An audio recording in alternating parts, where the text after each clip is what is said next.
The round of 16 of the Champions League has just finished, and today I'm going to be giving you my thoughts and reactions on what happened in these games. I got cooked. My predictions were trash. I don't know ball, is what y'all thought. But this was part of the fucking plan. So, let's get right to it. I said PSV versus Arsenal. PSV was going to win. Now, in the beginning, I'm not going to lie, I thought PSV had a chance. They showed up with a little bit of injuries. They lost 7-1. 7-1 in the home game. I mean, Arsenal just killed them. Really. And this was, I feel like you can get these performances from this Arsenal squad. Like, some games are just going to be perfect, and then some games are going to be trash. And I thought in the Champions League, if you guys remember, there was a good minute where it doesn't matter who they were playing, they were getting out of round of 16. So I thought that was going to take into effect. But Arsenal came through. They pulled through. They whooped PSV. They tied at home. But they subbed so many people. So Arsenal advanced fair and square. And now let's get to the other side. Real Madrid versus Atleti. I said Real Madrid was going to lose. Atletico Madrid was going to win. Again, I'm not gonna lie. Atletico Madrid, Real Madrid got lucky. And yeah, everyone's complaining about the ball and that was a robbery. When do you see that get called? I didn't know about that rule. I'm gonna be straight up. I did not know about that double tap rule. But I'm seeing a lot of TikToks and a lot of stuff appear in my feed. This is a very well known rule, and yeah, you can't hate Madrid for getting this lucky. Let's be honest, this was a lucky gift, and Madrid deserved to lose. Vinicius, you were freaking trash. Like, all right, I get it. I'm all for that, talking your shit. Talk your shit. For real, that makes the game better. Making the game more feisty and putting some heat into this game. Everyone wants to see a heated game because no one wants to see two respectful teams play a respectful match. I don't want to see that. I want to see people fighting in the pitch. I want to see people freaking making some dirty plays. I want to see controversy. That's what we all like to see. We are human beings. Don't lie to yourselves. We like to see heated games. We like to see beef. And I like this. I like when you rile up the fans, but when they start clapping back at you, you can't just start crying, dude. That's what pisses me off about Vinicius. He's bitching 24/7. I'm always complaining about Vinicius because this dude doesn't stop fucking crying. And if you're going to cry, you can't be talking your shit. So, that's basically the gist of the Vinny part. But Madrid blew away their 2-1 lead in the first minute. And I thought as the game started to go on, you saw that Madrid started to kind of take the game back. And even still, I still think Madrid should have won in the first half. They should have killed the game off. But Madrid just know how to. It just seems like they know how to win, and it seems like it's a mental block for Atletico Madrid. They should have scored that second goal, but it was that mental block. So Madrid came through. Now they play Arsenal. I don't think they're gonna lose to Arsenal. The only thing I'll be nervous about with Arsenal is the set pieces, because I believe Madrid have a bad record with set pieces. But this the tactic of Arsenal is so well known now for set pieces that they're kind of not being able to score those type of goals. In this part of the season, you can't just rely on set pieces. That's gonna backfire at you, and it is. We see that already in the Premier League. Arsenal has been trash. And Madrid hasn't been the best, but they're slowly starting to get a little bit more players back. I think it was good to not play Lucas Vasquez as the right back position, but we can't give up Valverde. Like, that dude's irreplaceable. And I never thought I was gonna say this. Madrid need Dani Ceballos back. Ever since Madrid lost Dani Ceballos, there's been a dip in the form with Madrid. Like, it just seems like every time Madrid starts to get their shit back together, some player just gets injured. And I never expected for at this part of the season for Dani Ceballos to be an important player. But Arsenal also have their fair share of injuries, and they don't have.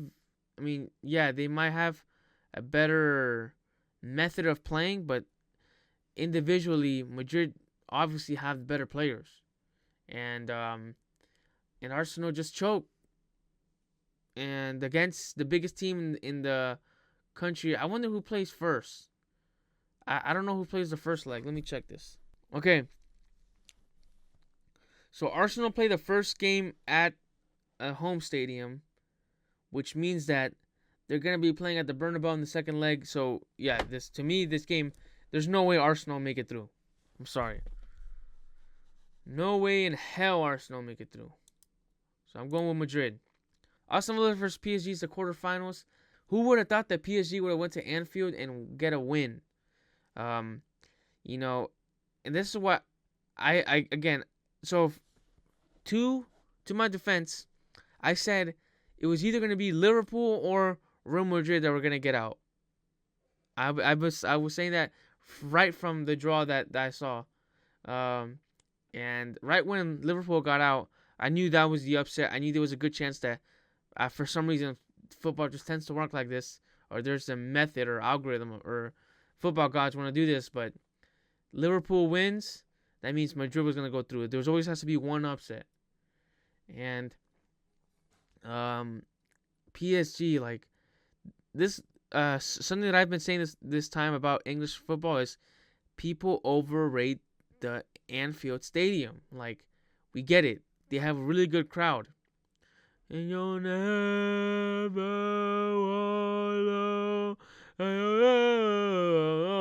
walk. Like, bro, we get it. You can sing. But let's play fucking football. And the truth is that the Anfield is so fucking overrated in this stupid Premier League merchants. Like, Anfield is good. It ain't a fortress. I'm sorry. Like, it probably is one of the more difficult stadiums to play with, but or to play against. But when you go to different countries, especially if you look at PSG's or French football fans, I know that they don't have the best league, but they have pretty good fans. So I feel like the way the French culture is over there, that might have prepared them a little bit more or a little better. But yeah, PSG brought it to Liverpool. Donnarumma pulled through, and Alisson was doing a lot of good saves for Liverpool and basically kept them in this tie. But the better team won. The better team from the two legs, at least the way they were playing, they did win. Aston Villa versus Club Brugge. Yeah, Aston Villa obviously won. Asensio was doing his thing.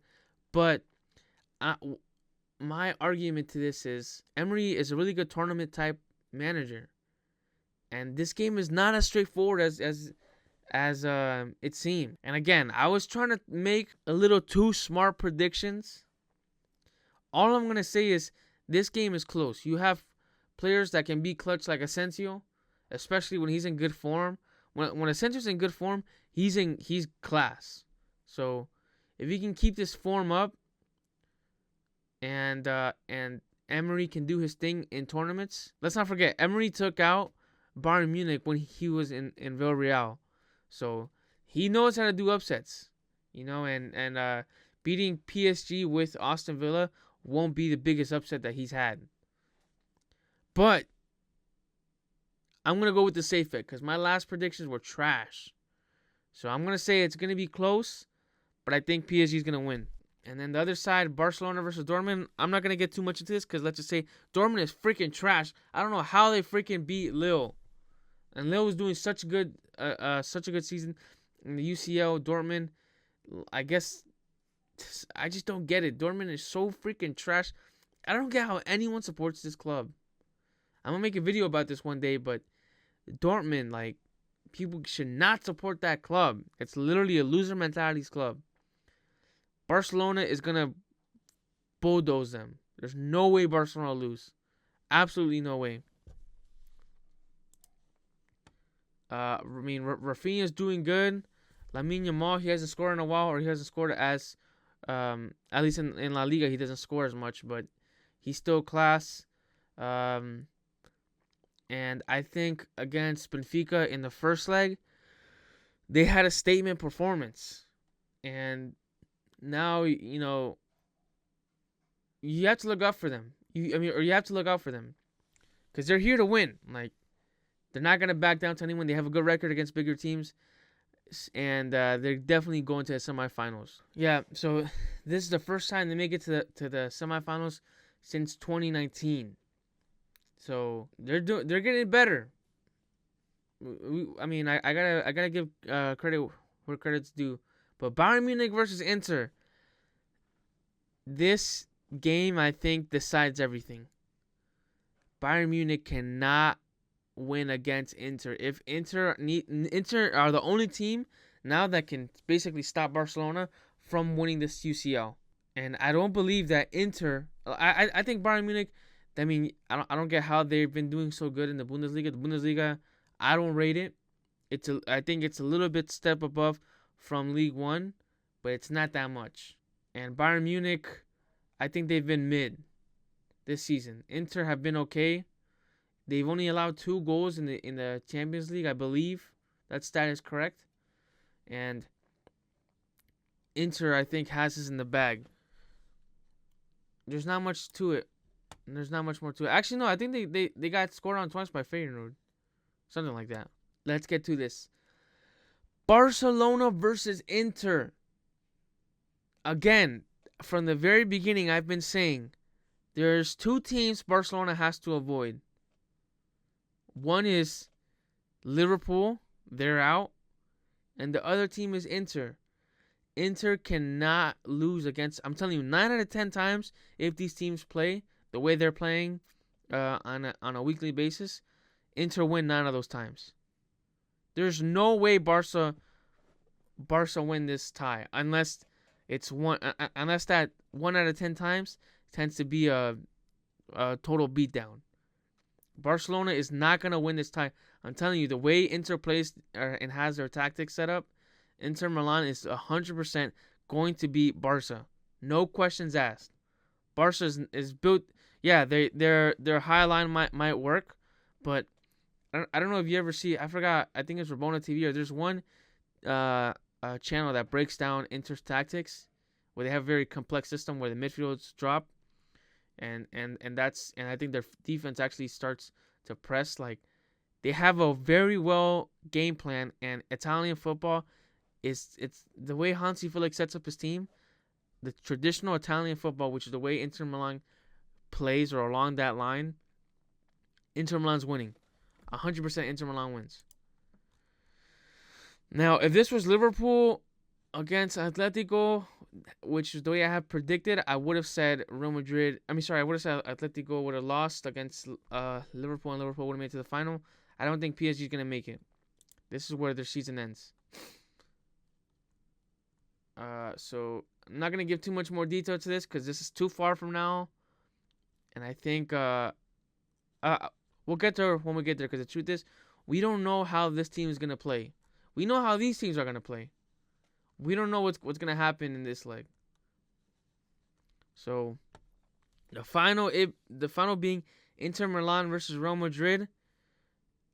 And again, Real Madrid don't lose finals. At least in the UCL, they don't lose UCL finals. So if we get there, I'll give a more in-depth breakdown. Real Madrid's winning this. No questions asked. They're built different, bro. They're fucking built different. 16. I believe. So, okay, well, Madrid already doubled the closest opponent, but we're getting to that tripling. Madrid's going to get to 21 UCL soon, and soon they're going to have 3 times more than any type of team has in any type of team has in the UCL. I'm telling you, it's going to happen. Before any team reaches 10 UCLs, Real Madrid's going to be already in their 20s, which is crazy. Because I remember not too long ago, Madrid was fighting for that 10th UCL. And they have been forever since they won.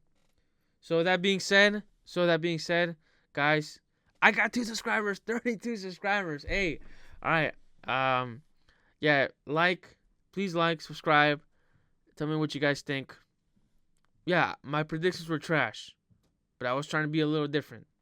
I was trying to give educated predictions. Sometimes that happens in this sport. You know, who would have known Benfica or who would have known Dortmund would have lost to freaking Lille? Liverpool versus PSG, Liverpool losing at Anfield. There's no way Liverpool would have expected to lose at Anfield, especially coming from a 1-0 win at PSG.